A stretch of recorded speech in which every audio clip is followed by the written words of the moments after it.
Réaction syndicale donc au plan de relance de l'économie avec le secrétaire général de Force ouvrière. Bonsoir Jean-Claude Mailly. Bonsoir. Alors, comment lisez-vous, comment recevez-vous les mesures annoncées tout à l'heure à Douai par le chef de l'État?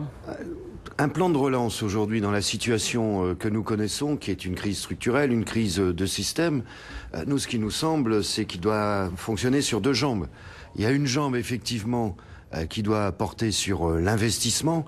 Là, il y a certaines mesures qui sont effectivement intéressantes. Il faudrait aller dans le détail, hein, mais il y a des mesures intéressantes, y compris pour préparer l'avenir en matière d'investissement, retrouver une logique de stratégie industrielle de la part de l'État. Mais il y a une deuxième jambe qui est indispensable, c'est l'aspect relance de la demande, relance de la consommation. Or là, c'est quasiment absent. Hein, il y a une mesure sur le prêt taux zéro pour le logement, il y a une prime pour les plus démunis de 200 € la prime du mois de mars, mais il n'y a rien sur la consommation. Et ça, c'est ce qui pourrait booster tout de suite l'activité économique. Donc, un président de la République interventionniste dans le domaine industriel, mais toujours très libéral, voire ultra-libéral dans le domaine social. Et donc là, ça coince. Et donc vous êtes déçu pour les salariés et leur pouvoir d'achat? Ah oui, bien entendu. Écoutez, nous avons eu l'occasion de le rencontrer hier, où il nous a dressé les grandes lignes de ce plan, et je lui ai expliqué que ça n'était pas possible de parler de relance sans engager des décisions dans le domaine du pouvoir d'achat. Et certaines de ces décisions ne coûteraient même rien à l'État. Je vais prendre un exemple.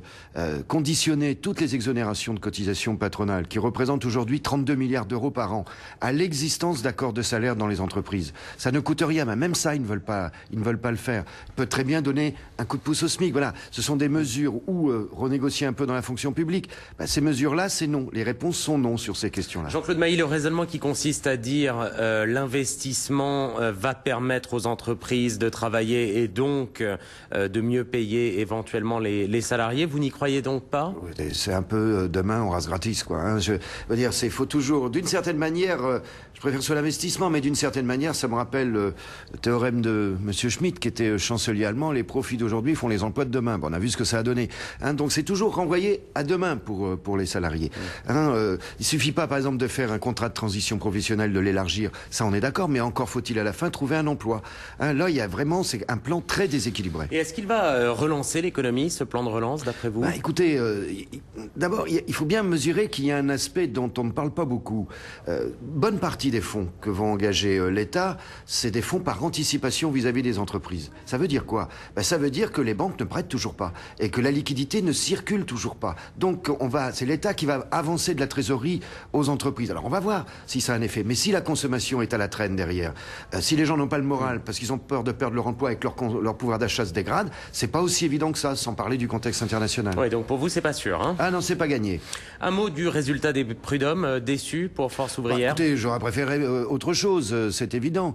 Ceci étant, faut bien comprendre que ce scrutin, enfin l'analyse du scrutin est un peu plombée par le taux de participation. Vous savez, une élection où vous avez 25% de votants, c'est difficile de faire une interprétation.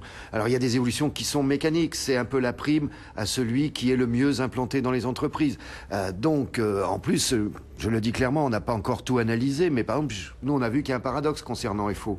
Nous nous sommes assez fortement développés dans le secteur privé, dans les PME, un rajeunissement des militants. Bon, ça se traduit pas dans l'élection. Alors il va falloir qu'on regarde ça de manière plus fine. Le ministre du Travail, Xavier Bertrand, parle de revoir de A à Z l'organisation des élections prud'homales. C'est une urgence?